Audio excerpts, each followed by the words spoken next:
ఈరోజు ఏకాదశి కదా, సో నేనైతే స్వామివారికి పిండి దీపాలు అయితే వెలిగించుకున్నాను అన్నమాట.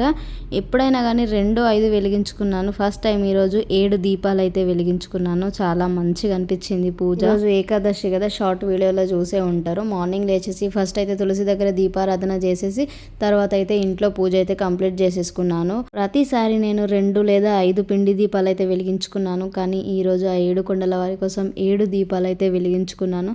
చాలా హ్యాపీగా అనిపించింది. చూడండి ఎంత బాగుందో. అండ్ స్వామివారి ఫోటోకి తులసి మాలతో అలంకరించుకున్నాను అన్నమాట. మన శివయ్యకి అయితే బిల్వదళాలతోనే అలంకరించుకొని మంచిగా పూజ కంప్లీట్ చేసేసుకున్నాను. చూడండి ఎంత బాగా అనిపిస్తున్నారో దీపాల కాంతుల్లో ఆ స్వామివారు.